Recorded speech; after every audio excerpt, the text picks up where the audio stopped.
Irreverent, entertaining, cool. You're listening to LA Talk Radio.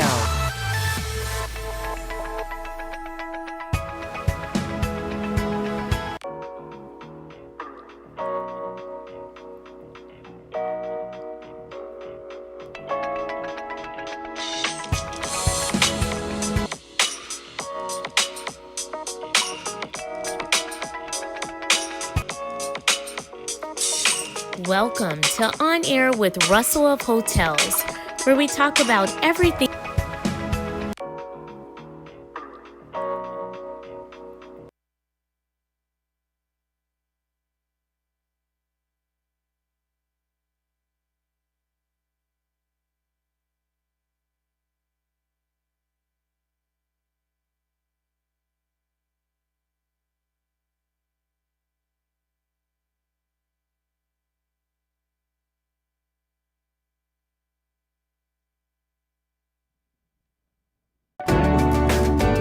You're listening to Los Angeles Hispanic Republican Club with David Hernandez, only on LA Talk Radio. Aquí estamos, y no vamos, Republicanos Latinos. Oh my God! And I'm looking around the room, and there's some others in here. Oh, it's one of the. Oh my God! Call La Migra fast. One of the original walk away people. But this was he walked away before they started walking away. Benito Benny Bernal. How you Welcome, doing, David? Benny. Well, thank you for having me on the show once again. And someone who has been burning up the airways, both on national television, all of the local radio shows. Alexandra, you are definitely somebody that's very recognizable on television and radio these days. Welcome. Thank you very much for having me, David, in so many ways. And thank you so much for joining the effort to recall the mayor of Los Angeles. I've seen your work for many, many, many years, and I'm very impressed with your advocacy in the community. And I'm so grateful for Thank your you. support. And Benny, you and I have never met before, but I'm so honored that you would support not only me morally, but also this effort.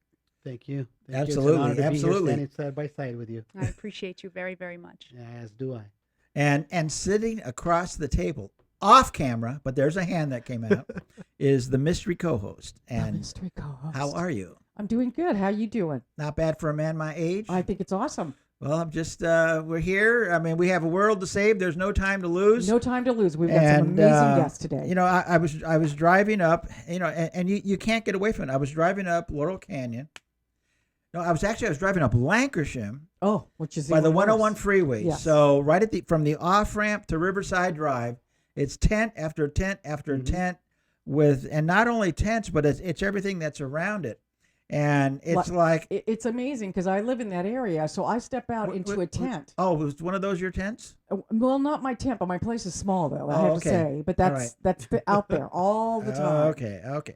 But, you know, so there's something going on, and, you know, there are so many people that are aware of it now, and it is amazing to see. It's the top of a conversation in Los Angeles. We are number one homeless. Did you know that in the state? Yeah. Well, in the United States. And the reason it is, and, you know, up until, what was it, 2.5 years ago when they passed Measure HHH, I mean, everybody was talking about the homeless and all the you know, the housing shortage and the rents are too high.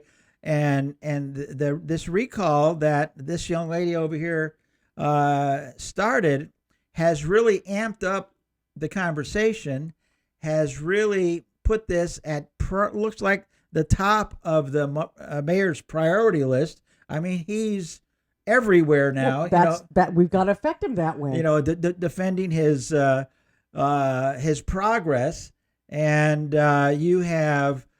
People coming up with different ideas on how to address the mentally ill, bills that are making their way through Sacramento. I mean, so much has been accomplished in.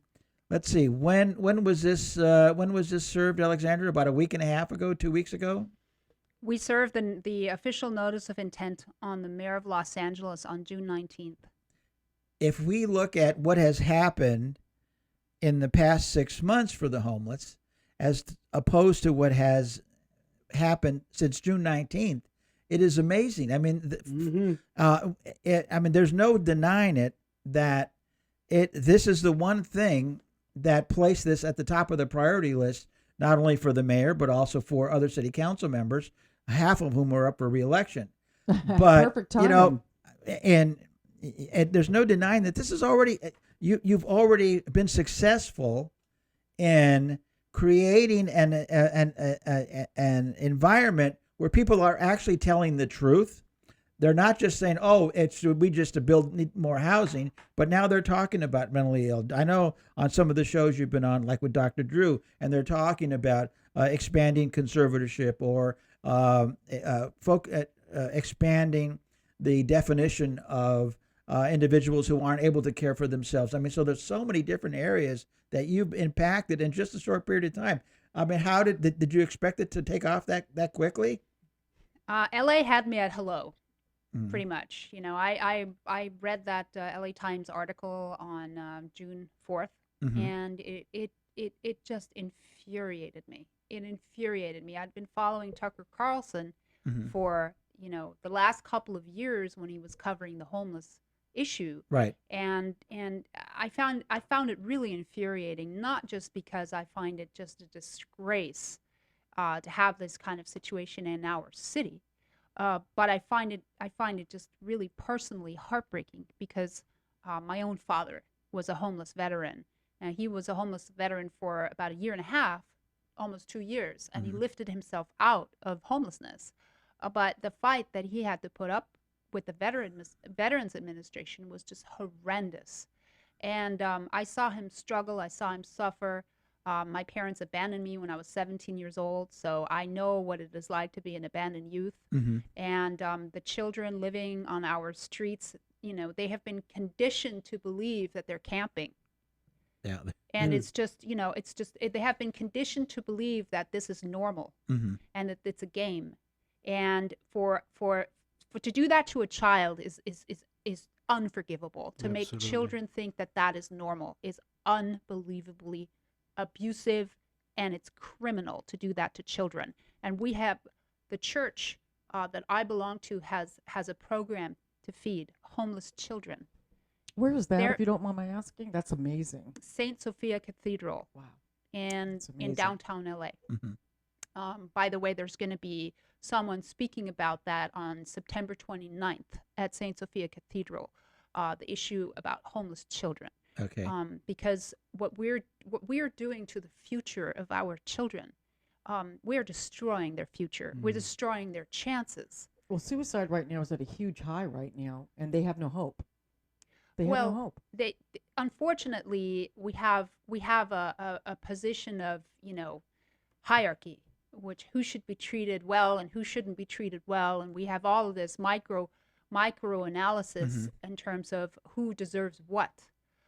In my opinion, we deserve the public health first. Right. And, you know, what's the first thing you do in the morning after you're done moseying around before you go to work? I take a shower, okay? And when you're asking for somebody to go on the streets of Los Angeles and you're just dumping them on the streets, you're going to give them tents, you're going to feed them, but you're not going to give them a bathroom and you're not going to give them a shower. Just think about what happens when you don't take a shower for a day, a week, a year. What happens? Yeah, it's not uncommon now to see someone walking down the street with no shirt on, but they are completely black, but it's from soot, it's from the grime, it's from and then what that does is, as far as with open sores and all of the infections that take place.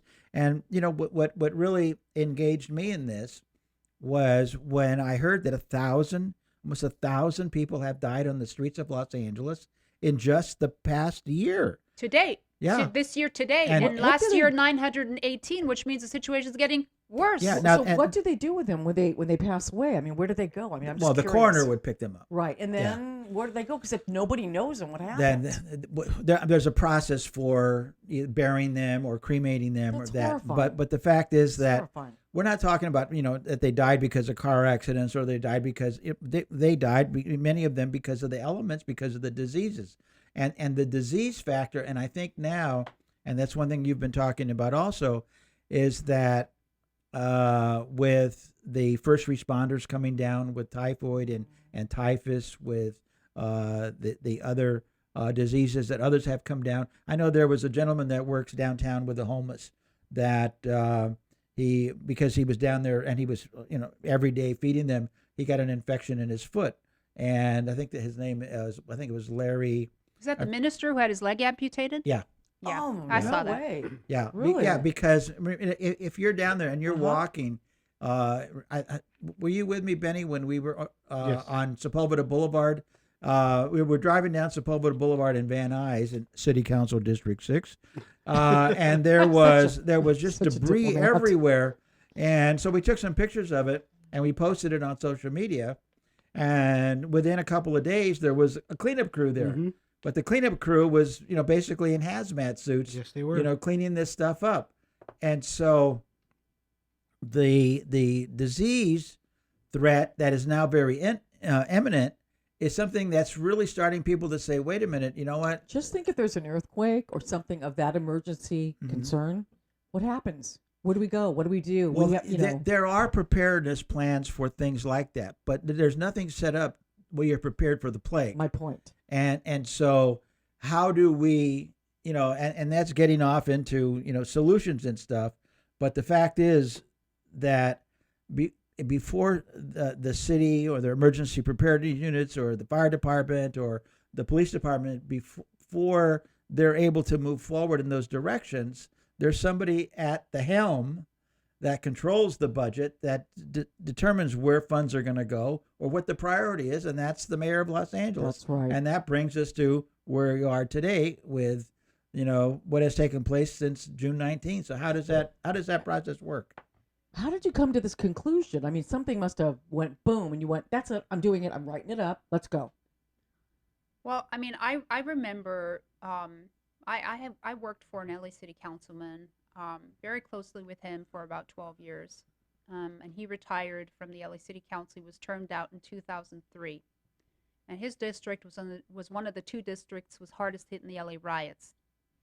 And I archived 16 years of his history for him, which is how I began my work with him. I moved him out of City Hall.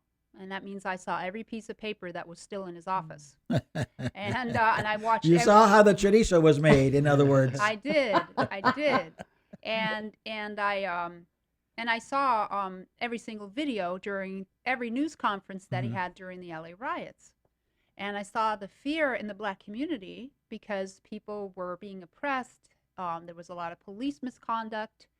And previously to my working with this councilman, I had worked for the attorney who represented Rodney King, and I had met Rodney King, and so I had just seen this repeated pattern of fear, and this just element of just disrespect and disregard for human life, and so when basically when Police Chief Bernard Parks wasn't reappointed by then Mayor James Hahn, I remember I went to Sacramento. And I went to the swearing in of a Speaker of the Assembly at the time, Herb Wesson. Right. And it was at that time when Mayor Hahn wouldn't reappoint Bernard Parks. And this not only horrified the Black community because they wanted someone who they believed would represent the Black community well in Bernard Parks. They wanted him to stay. Right. And James Hahn did not. And wanted to appoint Bill Bratton instead, because Bill Bratton brought daily crime stats to the city of LA, whereas Bernard Parks was using a program called I forget now. It was a weekly crime stats program. Right. Yeah. Anyway, long story short, we're in Sacramento, and I'm in a meeting with Mr. Holden, and someone comes up to him and goes, "We need to recall the mayor because." That's what you have to do to send this message that it's not acceptable. And at that, when they started talking about recalling the mayor, that was the beginning of the end for his second term. Right. And so I saw that process. I saw that process take place. Yeah. I campaigned with Mayor Hahn because I was working with Nate Holden, and Nate Holden ended up supporting Hahn for his second term. Mayor Villaraigosa came along after that, but I also saw his campaign, And and I saw, As did I. and I saw, and I saw that he was a rock star, and that he was going to take L.A. and he was did take LA. He took L.A. and he was a shot around the world, and he was just a shining beacon of hope for L.A. because he just motivated L.A. in a way that it hadn't been motivated before. And that was really great to see, and I didn't know what to make of things. I was born and raised in Switzerland. So, I came from a country that was neutral. Yeah. So, I grew up in neutrality. So for me, it's like, okay, assess and think about it. Don't say anything. Think about it and really think it through. And so eventually, I worked with some people who were great Democrats, and I thought they had great ideas. And I was incredibly impressed with how smart people at City Hall were at that time. But I think that something has happened. Yeah, there has been, as it moved further to the left, it has lost some of its common sense. And so to answer your question, how did I arrive at this decision? The history of LA has taught me that when you have a crisis, you have to draw the line somewhere. Absolutely. And this is where we draw the line. This is where we say, not one step more, not one step further. This is no longer a matter of, you could be a progressive and say it's a nonpartisan issue. You can be a progressive, you can be a Republican, you can be a Democrat, you can be a Green Party, you can be a Libertarian. It doesn't matter what affiliation you have. The fact of the matter is you've got a homeless person on your street that's defecating in your storm drains in your yard and is causing disease. You have got to understand that death is knocking on your door and their door as well. Literally. So it's just time for us to band together as a city and fight for our city and take our city back. Every single Angelino has to take this seriously. I grew up here, and I can't handle it anymore. I tell you constantly every week, I'm complaining to you about street people being on my road. It's horrible what happens, They're using the bathroom in my bushes. Yep. There's fecal matter everywhere. What happens when you wash this down a storm drain? It turns into something else. I'll tell you what it turns into, mystery host. It turns into untreated sewage. That's right. And you cannot, under environmental laws in the state of California, wash untreated animal waste, human waste, drugs, or anything like that down our storm drains, and you cannot allow it to percolate into our water wells during rain, because if there are drugs that have substances in them that are highly refined, and those highly refined chemicals end up in the water tables, that water cannot be reclaimed. Well, Dr. Drew was talking about the number of sea mammals that are dying in our oceans as a result of so much of this being washed out, through our LA River out into the ocean, and that he's wondering why the environmental groups haven't risen up as well, right. And said and the animal rights groups. I mean, there's so many different, I guess, aspects to all of this. But when you look at, in New York, they had the broken window theory. So if there was a window that was broken, if they ignored it, all of a sudden there was illegally dumped trash, then there was crime, there was graffiti. So they focused on getting it repaired immediately, even because it was something they could do. But what I found in Los Angeles, it has the blighted city syndrome.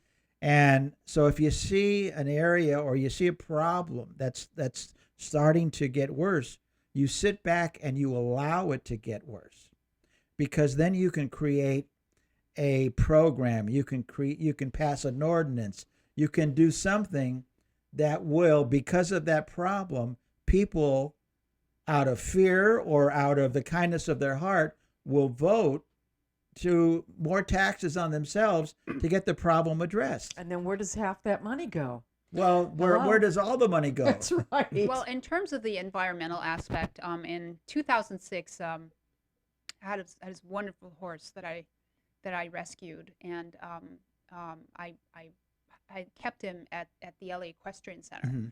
And the LA Equestrian Center had this pile of horse manure. They have over 500 horses there. And on weekends, they have over 1,000 horses sometimes coming through the LA Equestrian Center. I had a horse. I was there. Yeah. So I understand. Yeah. So they had a pile of manure the size of a football field, almost 2 stories high, maybe more, sitting on what's called liquid land, which is next to the LA River. Mm-hmm. And liquid land means that when it rains, it becomes kind of like chocolate pudding, Mm-hmm. and it means that it will percolate into the water tables. Manure would like percolate into the water tables very, very quickly on liquid land, which was why when they did the environmental report at the Equestrian Center early on, it was disallowed to store horse manure on that property. They were required to store it in metal containers and remove it Mm-hmm. in less than 10 days from the property. It was not allowed. But what the concessionaires who were leasing the land from the city of Los Angeles at the time did is they ran an illegal fertilizer business. And no That's what it one was. noticed. And it was for 10 years that they had done that.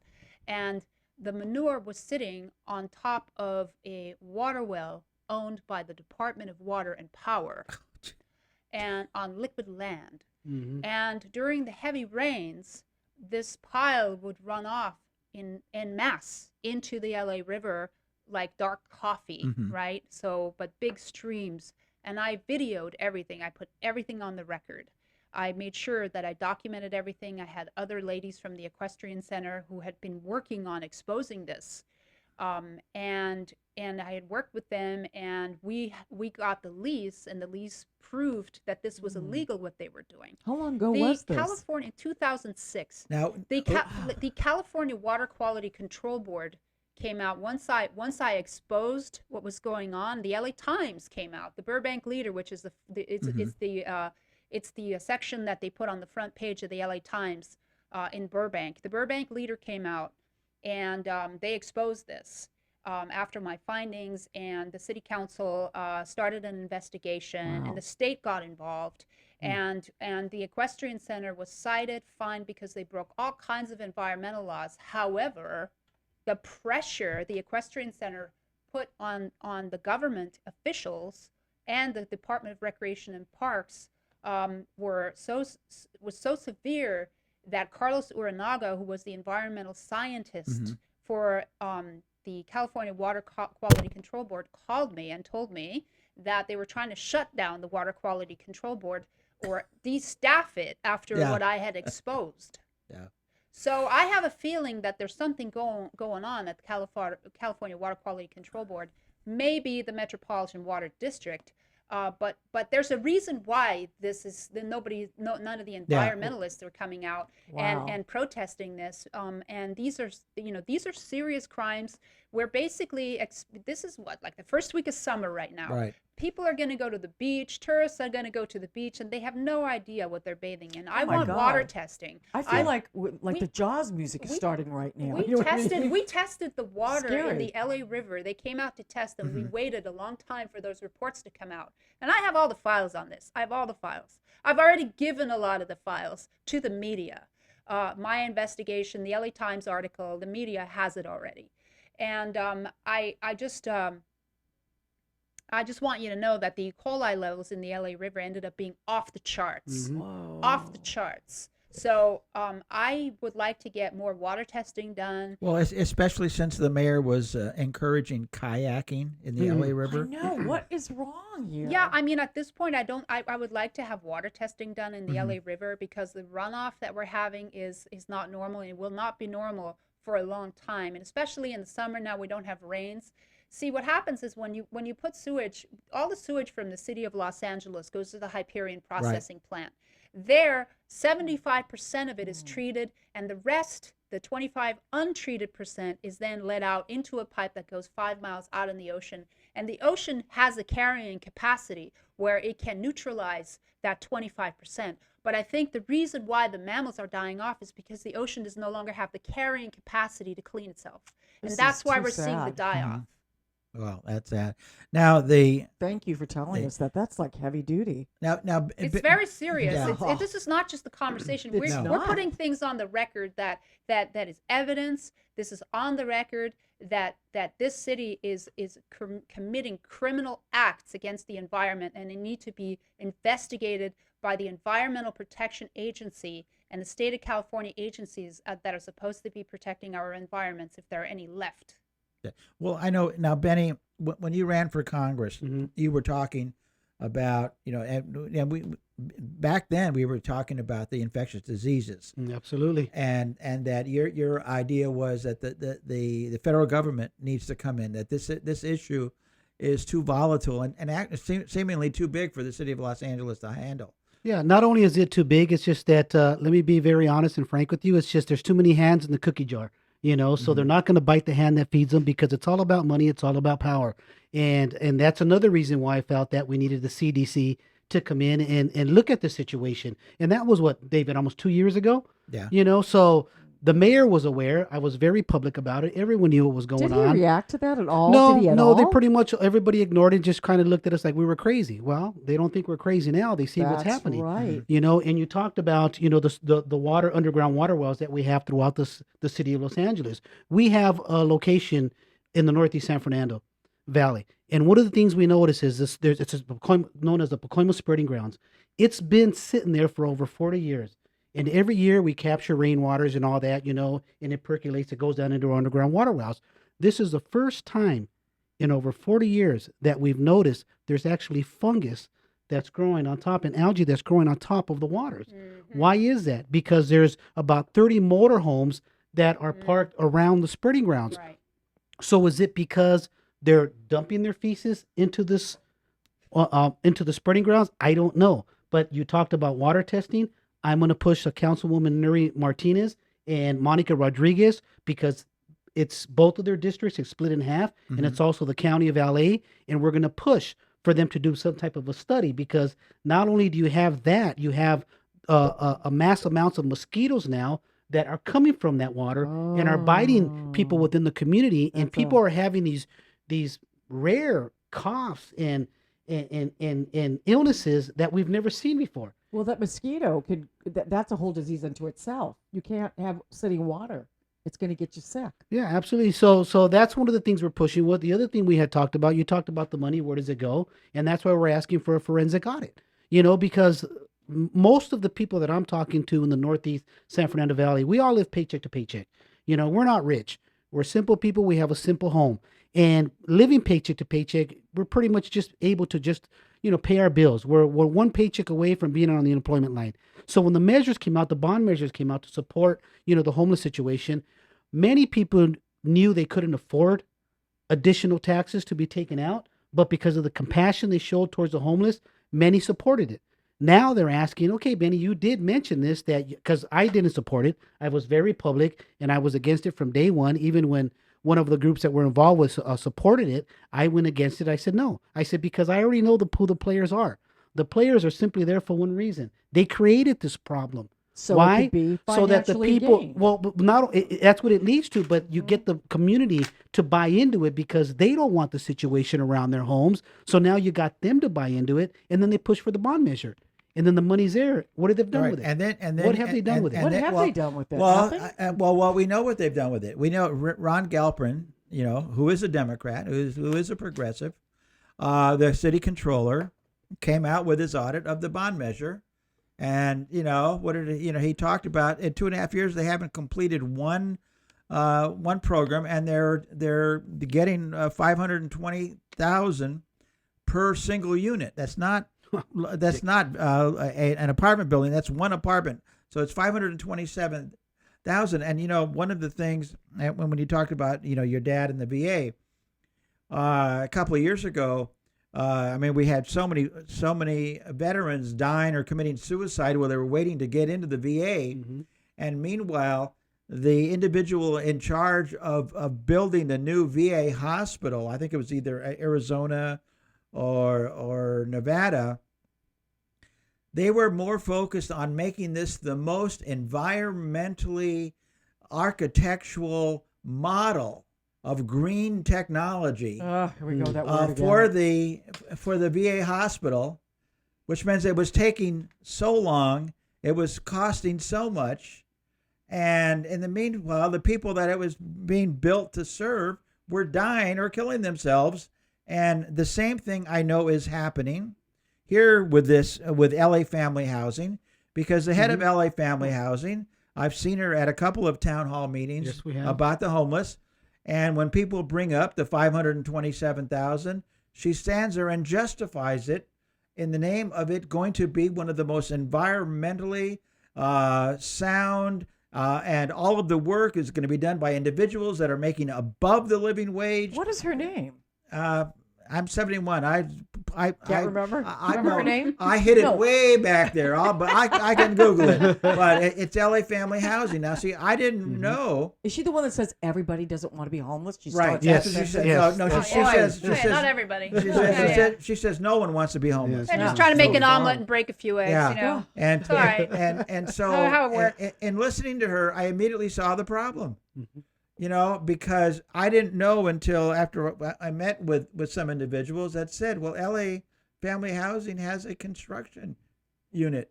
No. And they're the ones building. And so it's like, wait a minute. So now it makes perfect sense. So it's like, and what people don't realize, Alexandra, is there was a joint group with LA City and LA County, LASA. LASA had a $400 million budget before Measure H was passed. And so here, with a $400 million budget, they were failing miserably. And so what is the solution? We're going to give them $1.2 billion.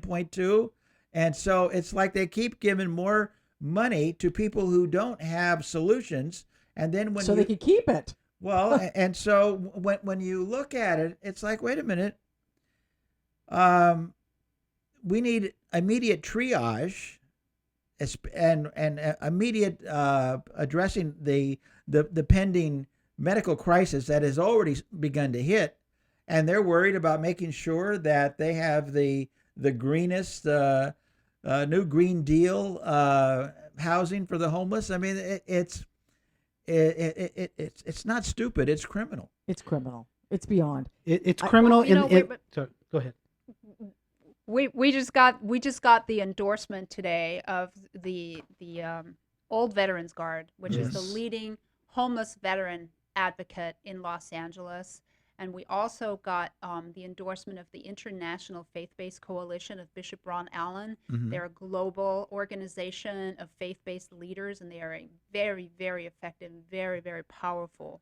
We also got the Trumpettes USA, which we're really lucky to have. Tony Holt Kramer. She's also supporting us. We have a lot more supporters. We have a lot more endorsements. We can't put them up fast enough. We have so many. Well, and you know what's, because I've done petition drives before, and you know, and it's about the numbers.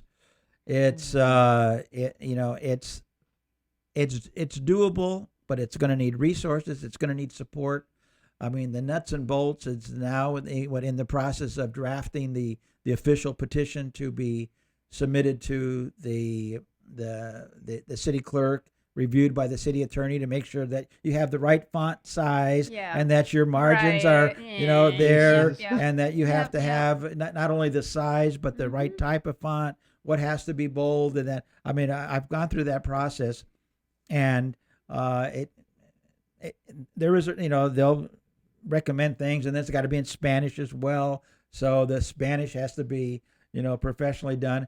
And once that's done, then there's a 120 day, and this is more for the listeners that know, there's a 120-day window to collect the signatures. Now, I think, 315,000 valid signatures, but what happens many times is people don't realize they're not registered at the address that they put. We're asking for 350,000, and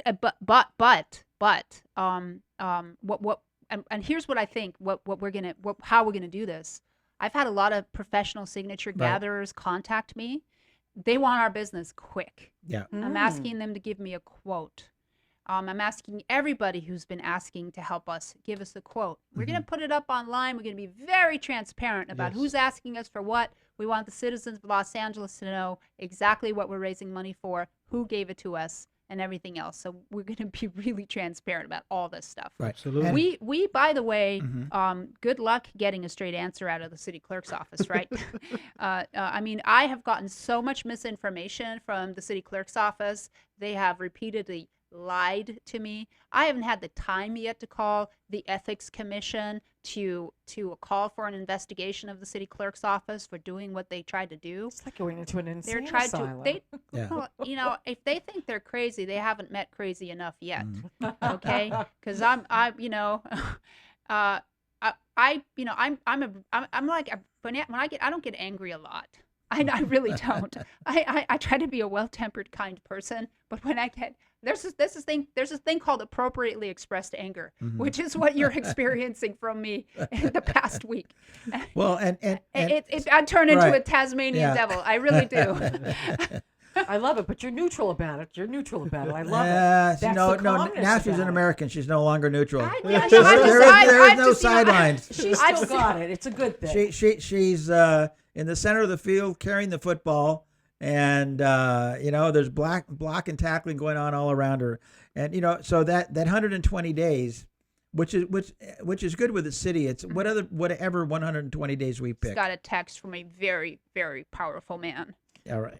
Is he single? I'm just joking. David sitting Listen, right I don't next know. to you. He's a girl soccer coach, so I can tell you that. Listen, so how can what do we do? I'm sorry, Benny. What do we do at this point to get those signatures? Where could we go? What do we do? And what would you suggest? So anyway, the signatures themselves. All right, here we go. Here we go. I'm sorry, I had to get back Okay, in. no, that's good. So here's the game plan so far. The game plan is, I hope you're listening, Eric, because you're gonna have to translate when you step down into Spanish. Hasta la vista, baby. So anyway, we're gonna need 3,000 signatures a day minimum. We're gonna need 750 or so signature gatherers. If we get over 3,000 to 5,000 signatures a day from those gatherers, it's over. And we can do it in 120 days. In 120 days, we could do it. If we get the national news to chime in on us like they did when Tucker Carlson chimed in, when Graham Ledger chimed in, and the national press gets over this and helps us get that momentum, we got 3,000 signatures when Graham Ledger checked in. We got 5,000 signatures when Tucker Carlson checked in. Okay, it's totally doable. Yeah. This is totally doable. People want to say it's an uphill battle. Really? Well, we'll see. Well, and because people are contacting me and volunteering, and so I'm starting to put Same the list. here. I know. And so people are ready, and So do they go to your site and also for Alexandria? What do we? Well, where they does would go to the website, or Okay. I mean, recallthelaMayor.com. RecallthelaMayor.com. And then we'll also mention that when we go off air, so you guys all hear that. We don't forget that. Yeah, and everybody's jumping on board, and I think it's most of the people that I talk to. They say, "Look, Benny, the solution for them as a family, as a husband and a father, is to just move out of California." But they can't afford it. They said, "I shouldn't have to move out of my home. I've been here for over 20 something years. This was my investment. This is where I want to raise, my children and my grandchildren. Why do I have to leave?" And you have seniors who are being moved out. Seniors who are there's homeless population that lives around a certain area up in Mission Hills, and they wait for them to get home in broad daylight. They wait till they unlock their doors, and then they ransack the house. And not only are they robbing these seniors, and then they're beating them up and they're breaking their hips. You've got women who are coming home late at night who have to unlock their gates to drive their car in, who are being raped and robbed, and no one's talking about it. So once I put something out on social media, it just blew up because it was story after story that started coming in. It's that this population has become so aggressive that they no longer respect our rights. So our compassion has totally turned in the opposite direction anymore. I told David, I got into a fist fight. A girl actually got into a fist fight with me. Got my daughter first, and I said, "Don't touch the girl," and then I went after her. I will not allow that around me. I'm not one of these kind of people that will sit down. I'm not Swiss. I'm not nice. I'm going to get angry. Yeah, and that's Orale. what people. Yeah, and that's You're what Mexican, right? That's right. That's what people are witnessing, and that's why we don't. I agree with you, Alex. It's not going to be an uphill battle. No. You know, people are just on top of the hill waiting, saying, "Just give us the go, and we're ready to move." That's right. And we encourage everybody in Los Angeles that if they don't like our recall effort, start your own. Absolutely. Start your Right, own. just We're do not it. we're not trying to make it about us. This is not It about has nothing to do with Alex us. Static, David Hernandez, Benny It's Benny not. Bernal, It's or the or mystery woman. Rick and Robert Marcelli. That's We're right. just the ones that stepped up. And That's by right. the way, it also happens to be, unbeknownst to the five of us, actually six to count Robert Fine, who is a fine attorney. Unbeknownst to us, six of us, we had no idea that all of us were conservatives. Hello. So Well, you mean know, this isn't a Make America Great Again conspiracy? No, it's kind of, I know, really. We all kind of just came together because we wanted what was right. Absolutely. It was a we want to nonpartisan take back thing. our future. Our Yeah. future is being stolen from us right Absolutely. before our very eyes, and we're watching how people are having their future robbed from them, and how they're being left to die. Left to die. It'll happen to you. If you don't stop it, it'll happen to you. And it's It'll your happen choice, to you. people. I am warning all of Los Angeles right now. If you do not stop this mayor, it'll happen to you. Here's what I know. I campaigned for this mayor. I helped him get elected when he ran for his first term. I met him. I've had dinner with him. He used to be real. His slogan used to be, keep it real. He has forgotten everything that he was elected to do. He has forgotten his Hippocratic oath. He, like the children on the street, have been conditioned to believe in values that are killing the citizens of Los Angeles. Hello? And when you look at some of their solutions, let's fine all housing providers that have vacant units, because if they would just rent out those units, we wouldn't have a housing problem. Here's the problem. Guess what? People have bed bugs when they're Yeah. homeless. Have you ever That's have right. you ever been through a bed bug extermination? It costs $4,000 a room. Hello. And- There's a lot of buildings So being you built. guys wanted in the NIMBYs out there, okay? I get it. You want bed bugs in your income property? You want bed bugs? Hey. Or typhus or the Okay. plague. You want bed bugs? That's what I'm saying. So maybe Yes. maybe that is the answer. Maybe that is the answer. But the first thing we do is get sanitation, showers, medical screenings, so that these people are healthy and they don't bring disease into this kind of income property that we're talking about. I think all offers should be on the table. But first and foremost, the public health, disease, rat Absolutely. infestation, the threat to the public Oh. health must be removed first. We come first. If you want our tax dollars, then you should not expect for us to go to work into a disease-infested environment where there are bed bugs in offices, where you have disease and typhoid and tuberculosis and mononucleosis. People in where I work downtown, woman came in the elevator because she couldn't find a bathroom, a homeless woman, and she went to the bathroom on the ride up in the elevator. Okay, so these kind of things are unacceptable, and unfortunately, they're happening every single day. right. Everywhere. So if you have Everywhere. a humanitarian crisis and you care about the people, let them take a shower in the morning, for God's sake. Well, someone who wants to be the county supervisor to replace Mark Ridley Thomas is someone who came up with, let's just bring feral cats into City Hall. Herb living in a Wesson, barn? Herb That's crazy. Wesson, Pet-free environment. yeah, Herb Wesson, who's running for county supervisor against Jan Good Perry. Lord. Sorry, Herb, but feral cats are, they're not immune to the fleas and the vectors spreaded diseases. They're real. People are already being infected, and we were down at City Hall Well, within the past 2 days, Well, and they're still there. Well, Nothing's changed. You know, here's the thing, David. Here's the real problem. You know, Eric was on KTLA yesterday morning on the morning show, and they called him to the carpet. Oh, I heard it. Yeah, I heard that. Yeah. That they're Really? Frank Buckley was infuriated. Go to the blog on recallthelaMayor.com and watch Frank Buckley and Jessica Holmes, how they talked to the mayor. And look at what the answer he gave. He said, oh, it's a federal issue. It's a national issue. It's not my problem. that sounds like immigration. Okay, here's reality. Here's reality. Guess what? I'm going to tell you something else. And they're going to have my head on a stick for this too. When Antonio Villaraigosa ran for mayor, I campaigned for James Hahn. And by the way, Dakota Smith from the LA Times, allow me to correct you when you quote the spokesperson for Jan Perry, who said, I've never been paid to help somebody campaign. That is A, incorrect, and B, I was paid by James Hahn. Thank you very much. I'm happy to show you the check.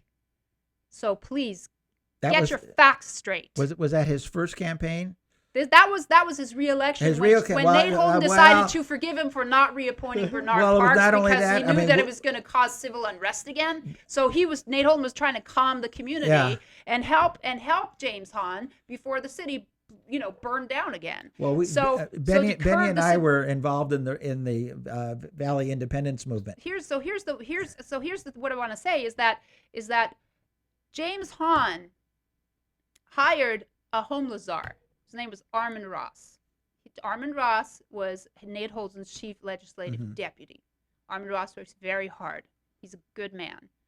But Armin Ross had told me in confidence one day, and this is in confidence, so I'm hoping Armin will forgive me for saying this, but it is important, that when Eric Garcetti said he doesn't own the homeless problem, he's kind of right. It was given to him. He inherited it. And he inherited it because James Hahn had $2 billion in bond money to help the homeless, and he couldn't get them off the street. Okay? So they said, well, we can't get them off the street. They prefer to be on the street. We don't know what to do. So they gave back the $2 billion in bond money. So that was the beginning of it. Eric knew he inherited that, but he allowed it to continue. Right. When someone says, I'd rather live on the street and die on the street, that is unacceptable. It's totally unacceptable. That person doesn't have the mental capacity to make that decision. And Eric said, exactly, and Eric said that he would end he's a Naval Reserve officer, by the way. Rhodes Scholar. Well, that's Naval scary. Reserve officer. He said he would end veteran homelessness by 2015. Didn't happen. Oh, really? Joe Fuscaina says there's 8,000 homeless veterans. The LA Times says there's 3,000. Which is it? It's funny because we keep getting apartments up Which here. is it? And they're growing like crazy, but we don't. Building of apartments. Can you just please handle the homeless situation, Mr. Garcetti? That's all we're asking. Well, and that's that's what really that brings us. People that care about the city, that care about veterans, that care about a government that works, and so that's why regardless of what people may say, a bunch of conservatives, but the reality is Government for the people. Yeah, Government for the people, by the people. That's right. You're making them responsible. That's why you're here, and I'm excited that you're excited. Government because for it's what getting us people? moving. Yeah. Well, and and when we saw how Prop 47 was presented, was that safer schools and better neighborhoods, how Prop 57 was presented.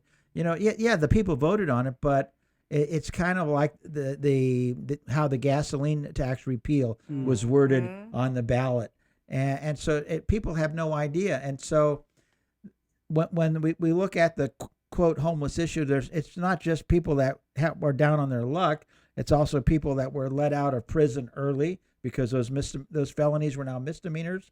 You can't let 25,000 people out of state prison with no place to live and no job. And so they end up on the streets. And you look back to 2014 when I think it was when that went into effect, that's when it really started to spike. 2014 or 2016. But whenever they started releasing the bulk of people out of state prison, and then made those felonies misdemeanors and raised the threshold for what you could steal in one day to about $950, so they could steal enough to keep their drug habit going, and nothing was going to happen to them. Slap in So, the hand.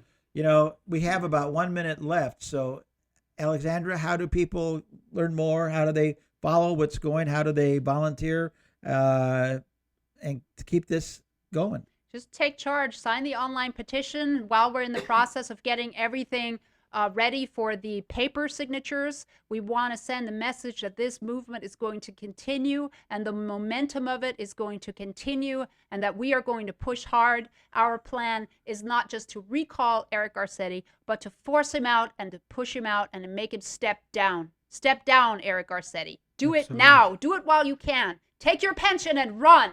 Because we're coming for you. And the Recall website the is what? LAmayor.com. There you go. Recall the LAmayor.com. LAmayor.com. We're coming for you, Eric. That's right. We're Boom, coming. boom, boom, LA's boom, coming. boom, We're boom, going to boom, take our city back, and we're going to fight to take our city back. We want our future back. Get out. All right. Thank you, Alexandra. Thank you. Benito. Thank you, David. Whoever you are over there. You're listening to Los Angeles Hispanic Republican Club with David Hernandez, only on LA Talk Radio.